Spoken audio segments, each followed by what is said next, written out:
his body is perfect for a distance runner, but like 98%. So what we have to do is get rid of that last 2% negative. And I'm going to tell you about it. His freshman year, we went down to Mexico for the semester break.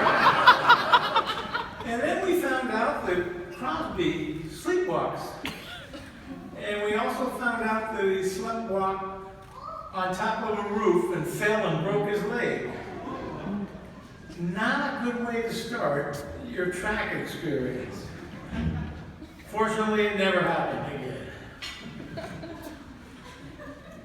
Crosby just got better every year.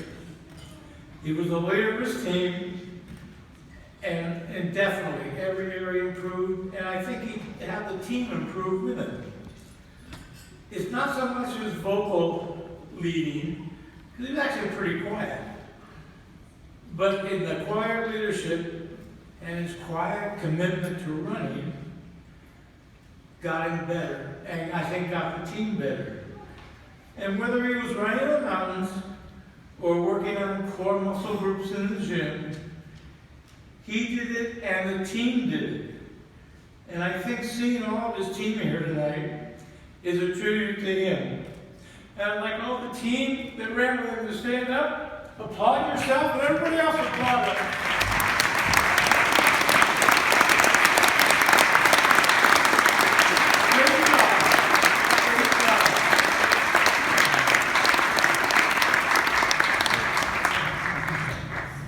If you look at the program, you can see all his times and the records he set.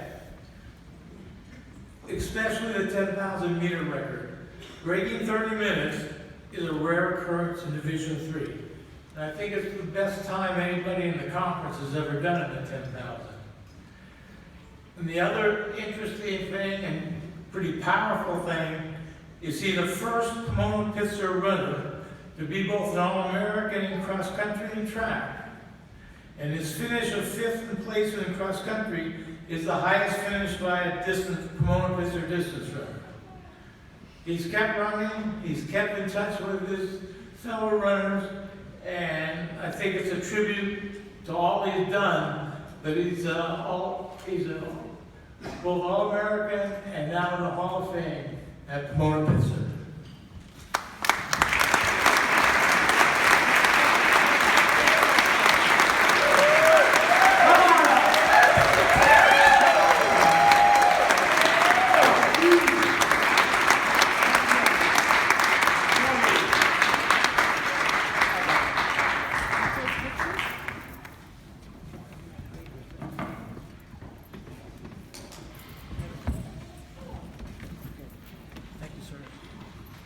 Couldn't resist the Mexico story. Okay.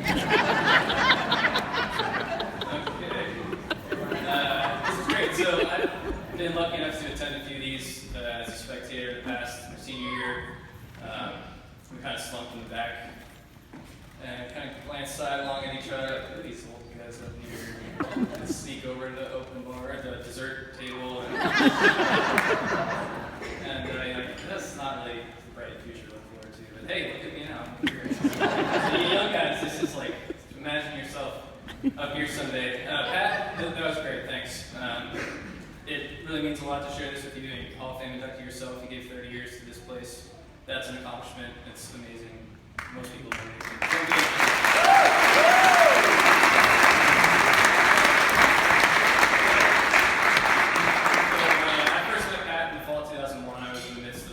Search, did this whole East Coast tour. I was convinced I wanted to go to some small NESPAC school in the Northeast, and I'd been emailing with Pat, we talked on the phone maybe, and then kind of on a whim, I was like, all right, I lived in the San Francisco Bay Area. Mom and I decided, let's just drive down and check it out. And I didn't tell Pat. I just showed up. We were down by the Frank Dining Hall, and I called him. I was like, hey, Pat, I'm here. And he said, oh, okay. And within about 20 minutes, he rounded up a couple guys, Nate and Andy. They're here today. They gave me a little tour around the campus. We walked through some courtyards. I think it was a Sunday, maybe Saturday morning. There were red cups everywhere. And, I was like, I could see myself here.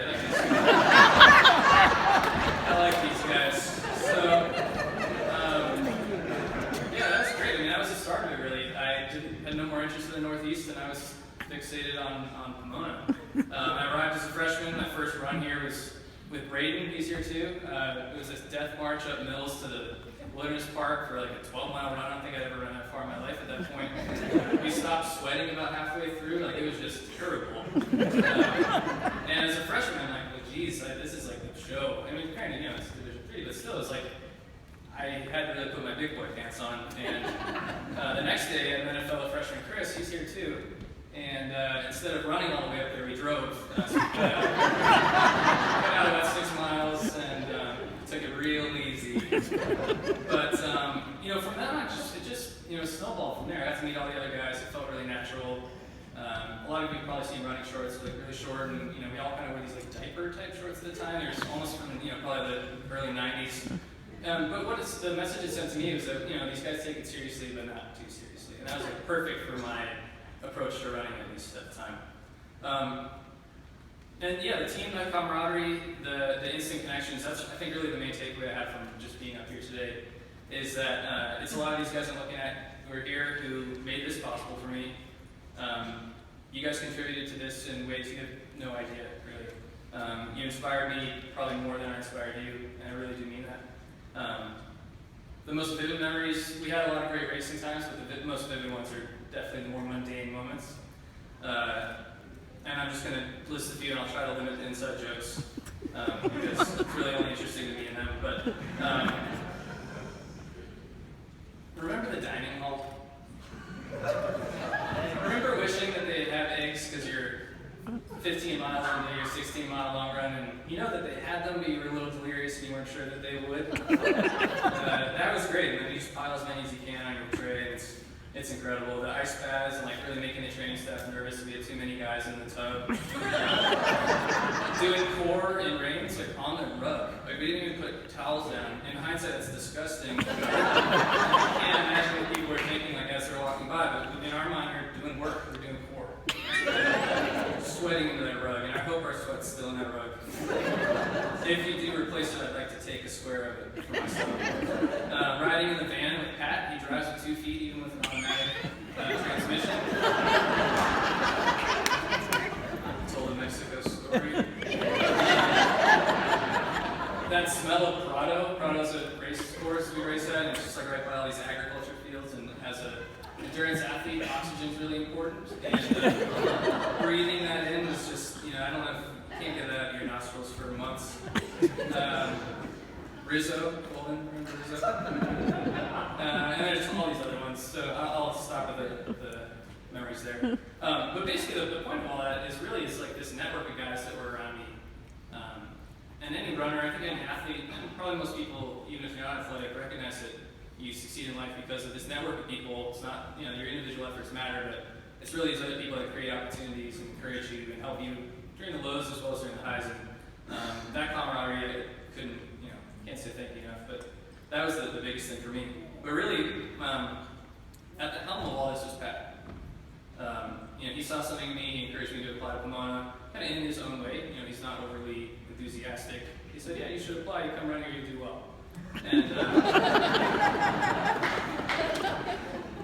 compare that to the other conversations I was having with coaches at the time. I was like, I kind of like this guy's style.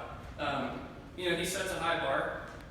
For most of us, Pomona grads, that's just a natural thing that we do growing up. He exercises tough love, which is actually something that I realized later in life that I subscribed to too. We've dedicated a track club to him called the That's Fine Track Club, based on a phrase he says all the time. Hey, that's fine. And that's not a bad thing or necessarily an overwhelmingly good thing.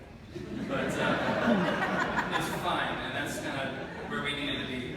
That's fine. Also, I think actually one of the better lessons Pat taught me is that if you have a bad day, he'll tell you that you had a bad day. He won't tell you, like, hey, it's alright, you're going to get him next time. He's like, well, that didn't go well, did it? You should probably think about how you're going to fix it.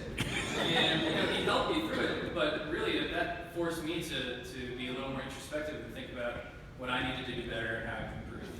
And that's something that's applied to a lot of different areas of life. That style really worked for me. I wasn't sure though that it worked for the rest of the team. I mean, we're all different, and I wasn't sure everyone else responded to that. Being kind of one of the faster guys, or sort of just the de facto leader, but I don't really consider myself a natural leader.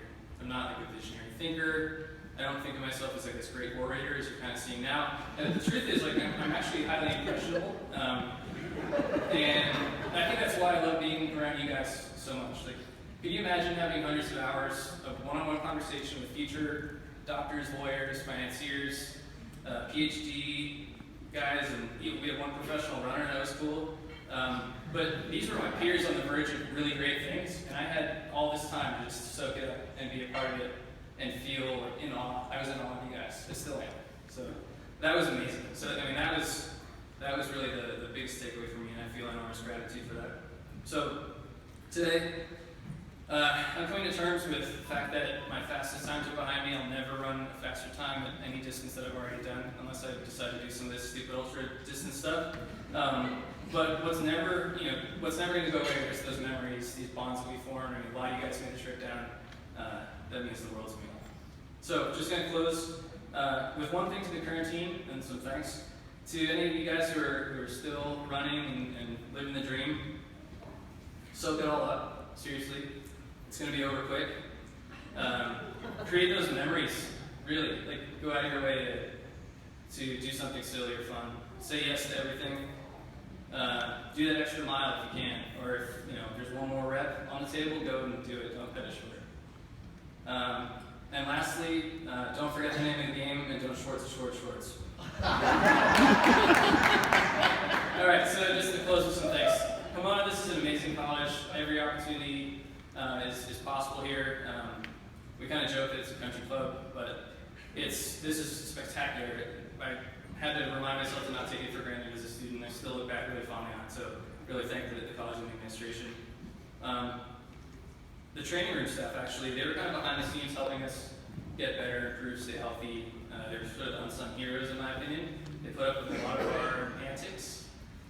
Bert, thanks. That was you didn't have to do that for us, but you did, and you made sure we were accommodated, even though we were like annoying, scrawny distance runners. President Oxley, thanks for being here tonight. You'd show up to a lot of our races. You showed genuine interest in our pursuit, and I wouldn't necessarily describe Pomona as like a jock school or athletic school. But just the fact that you were there was symbolic, I think, of at least how much you cared for us, and cared for your students, your student athletes, and I really appreciate that. I think you were going beyond the call of duty, so thank you for that. Pat, I had a lot of really nice things to say here. I'm going to cut most of them because of that dig at the beginning. But no, really, I mean, you've left a lasting impression on me. I wouldn't be here if it weren't for you, so it means everything. I can't thank you enough. Barbara, also, kind of teen mom in a sense. You kind of helped us guide some of the murky waters of that age. You also helped my younger sister in some ways, and therefore my family. I'm really grateful for that. Thank you. And speaking of my younger sister, I'm going to embarrass her just for a second. One of the memories we continue to tell as a team is we were racing at Stanford, and she found a stopwatch somewhere, and we're during the middle of the race, and like you'd just be on this part of the course, and she'd be there, and she'd yell, 13:27, 13:27. And we had no idea how far into the race we were. There were mile markers. And she's like, okay, I'm 13:27. I don't know if that's good or bad. And then she kind of, okay, 21:50. And thanks, Libby, really.